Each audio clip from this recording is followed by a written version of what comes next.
Hello everyone. तो हम आज बात करने वाले हैं खेसारी लाल यादव जी और सपना चौधरी का एक बहुत ही बेहतरीन सॉन्ग के बारे में, जिसका पोस्टर आ चुका है। फाइनली उस गाने का पोस्टर आ चुका है, जिस गाने को आप लोग बहुत दिन से इंतज़ार कर रहे थे। जी हाँ, इसका बहुत सारे शूटिंग से फ़ोटो शेयर किए गए थे, जो कि आप लोग बहुत दिन से इंतज़ार कर रहे थे, कब आएगा कब आएगा। तो फाइनली वो आ गया है, जो कि आपको स्क्रीन के ऊपर दिखाई दे रहा है, जिस गाने का नाम है बलम। जी हाँ, जिस गाने का नाम है बलम। और वीडियो में आपको नज़र आएंगे खेसारी लाल यादव जी और सपना चौधरी जी। जी हाँ, सिर्फ खेसारी लाल यादव जी इस गाने के वीडियो में हैं। जी हाँ, इसमें खेसारी लाल यादव जी की आवाज़ कतई नहीं है, थोड़ा सा भी नहीं है। और वीडियो में आपको नज़र आएंगे खेसारी लाल यादव जी और सपना चौधरी जी।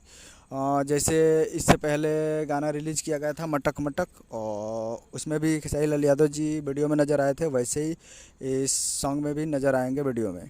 तो जी हाँ, ये फाइनली आ चुका है पोस्टर आप लोगों के बीच, और आपको स्क्रीन के ऊपर दिखाई दे रहा है। और ये कमिंग सून है। जी हाँ, कमिंग सून है, और बहुत ही जल्द आप लोगों को देखने को मिलेगा जेम टून्स हरियाणवी चैनल पे। जी हाँ, जेम टून्स हरियाणवी चैनल पे इसको रिलीज़ किया गया, क्योंकि हरियाणवी ये गाना है।